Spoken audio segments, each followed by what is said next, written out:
everyone, and welcome back to Nang Talks Boxing. I'd just like to do a preview of the upcoming Wednesday night fights cards that's coming tomorrow, brought to us by PROBOX TV, who I'm sure a lot of you are familiar with by now. So I would just quite like to preview the co-main event and the main event and give you my thoughts on the context behind the fight and who I think is going to win. So first of all, let's start with the co-main event, which is Adam Blue Nose Lopez versus Jonathan Cardoso. And this is going to be at super featherweight, so 130 pounds. Now, this is quite an interesting fight because there are a lot of unknowns. You kind of get this sometimes in pro box fights, which is something you don't typically get in other kinds of promotions, because that's part of their mantra, 50-50 fights and fights that are quite hard to predict based on the circumstances behind them. And I definitely think that's a factor in this fight. But yeah, so we've got Cardoso, who fought at 135, I believe, in his last fight. He's going back down to super featherweight, and he's going into his third fight with the Pro Box promotion. He's had a couple of good wins, most notably against 10-0 Prospect. And it's good that we have seen that for him, because prior to that we didn't really have much to go off. So he has a very good KO record. He's 16-1, and he has 15 knockouts out of those 16 wins, so pretty good knockout record. But one thing to note about that is, apart from his last fight, a lot of his knockouts were really kind of under the radar in Brazil, so we don't really know the full context behind them and the opposition it was against. But that's part of one of the things that makes this fight exciting, is how much of that is going to play a factor. Because we have one guy that we know a lot about in Adam Blue Nose Lopez, and one guy that we don't know a lot about. So Adam Blue Nose Lopez, let's talk about him first. Well, we've already spoken about Cardoso a bit already. Lopez is probably best known for his first fight against Oscar Valdez, where he knocked down Valdez despite getting stopped in that fight, and made it really kind of tough for Valdez. And he was actually the guy that kind of made people question about Valdez's chances at 130 pounds, which he eventually debunked. And also, he's been in some kind of interesting fights with a lot of the other guys on the fringe contender level of top rank, but I would say I'd label him as a gatekeeper, because he does lose those fights, whether it be against Isaac Dugbe or Abraham Nova more recently. But I'd say the momentum is probably with Cardoso because of his two fights on the Pro Box platform prior, but never count out Blue Nose Lopez.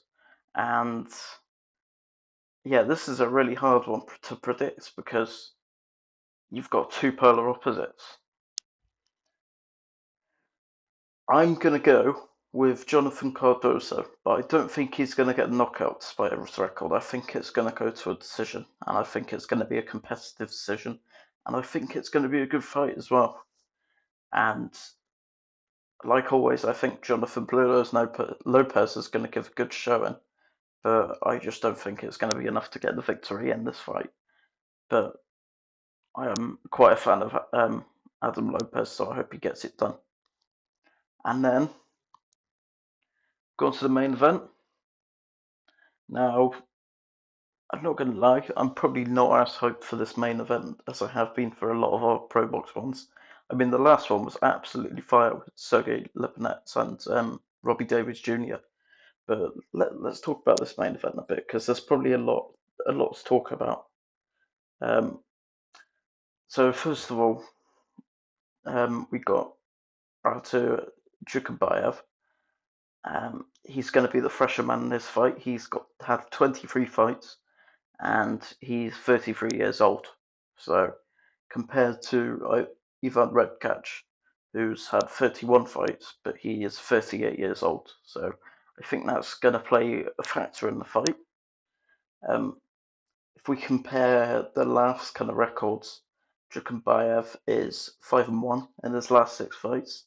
Redkach is 4-2 in his last 6 fights. So still both winning records, but there's kind of a difference which I'm about to go into. Jukembayev's defeat in those 6 fights was in a really fun fight with the current IBF champion, Subriel Matias.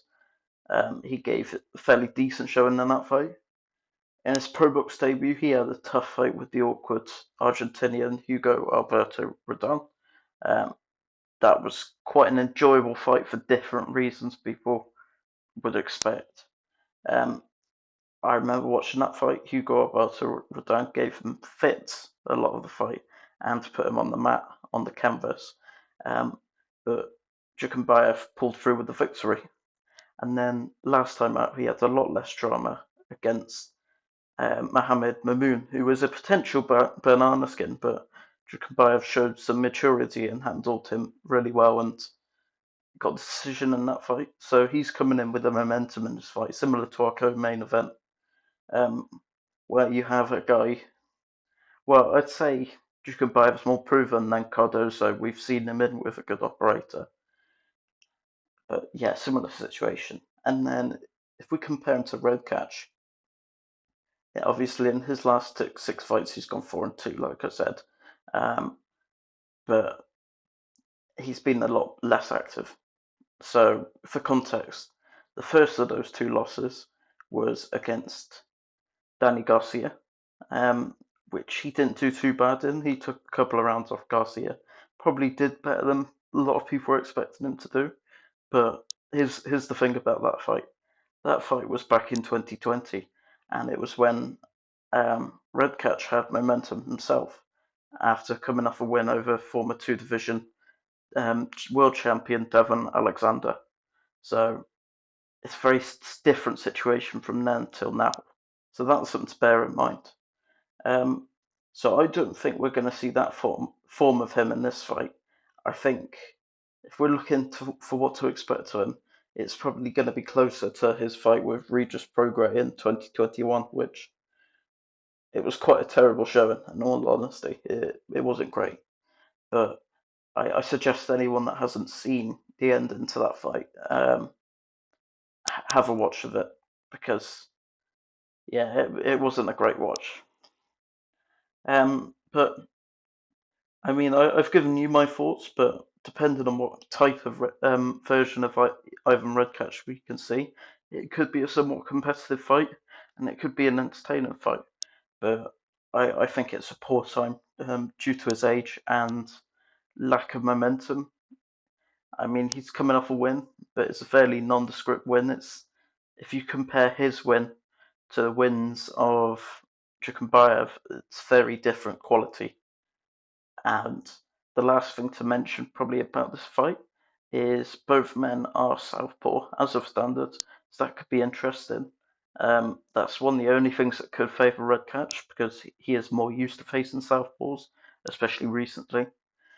But as for a prediction on this fight, I would say, you see, I'm kind of torn between stoppage and points, because even though Jukembayev is isn't a massive puncher, he's fairly capable. And it just depends. Obviously, we don't know what kind of state we're going to see Ivan Redkach in.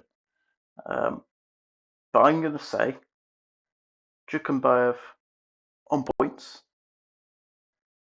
fairly competitive to wides, 98, 92, 97, 93, something like that, maybe wider.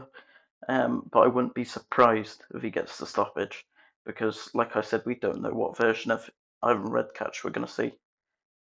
But kind of similar situations in both the main event and the co-main event, and I'm quite interested to see whether the season vet, if you like, gets it, or the season, either the season vet or the kind of up and comer. Even though we've seen Jukembayev tested at world level already, but especially in the case of Jonathan Cardoso, because both of these guys are. I mean, I'd say he has a harder test in up against Adam Lopez, but you never know. It really comes down to what we get to see. But yeah, come and find out tomorrow night, Thursday morning, where I am in the UK, and ProBox TV. See you tuning out.